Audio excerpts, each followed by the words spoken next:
ఈరోజు పొన్నూరులో మొదటి నుంచి కూడా చిరంజీవి గారి పేరున అట్లాగే కృష్ణదేవరాయలు రంగా గారు పెద్దలు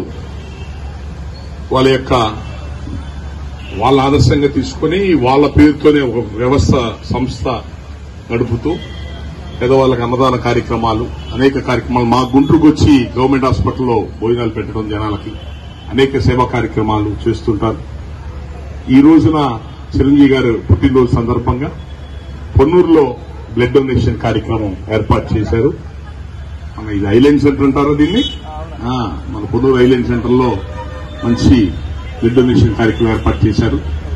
సహజంగా అభిమానులు, సినిమా యాక్టర్ల అభిమానులు అంటే ఏదో సినిమాలు సరదాగా ఉంటారు. అలాంటి దాన్ని చిరంజీవి గారు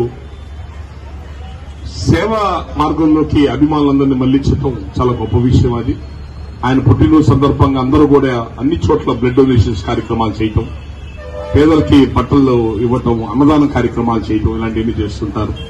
అది ఈసారి మాత్రం చిరంజీవి గారి వారోత్సవాలుగా 1 వీక్ నుంచి కార్యక్రమాలు కంటిన్యూగా చేస్తూ ఆయన పుట్టినరోజు 22వ తారీఖు ఈ రోజు ఆగస్టు 22న ఇక్కడ పొన్నూరులో మంచి బ్లడ్ డొనేషన్ క్యాంప్ ఏర్పాటు చేయటం, దానికి మమ్మల్ని అందరినీ కూడా గుంటూరు నుంచి ఆహ్వానించటం, వచ్చిన వాళ్ళు మాతో పాటు వచ్చిన వాళ్ళు కూడా బ్లడ్ డొనేషన్ లో వాళ్ళు రక్తదానం చేసి పార్టిసిపేట్ చేయడం చాలా సంతోషం.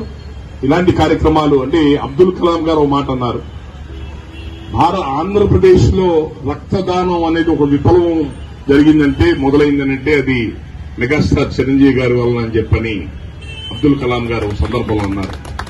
అంటే ఆ గౌరవం చిరంజీవి గారికి దక్కుద్ది. పద్మవిభూషణ్ చిరంజీవి గారికి సేవ వైపు జనాలు మళ్లించడం. ఈ రోజు రక్తం అన్ని చోట్ల దొరుకుతుందనంటే, యువత అన్ని చోట్ల రక్తదానం చేస్తున్నారంటే దానికి స్ఫూర్తి చిరంజీవి గారు.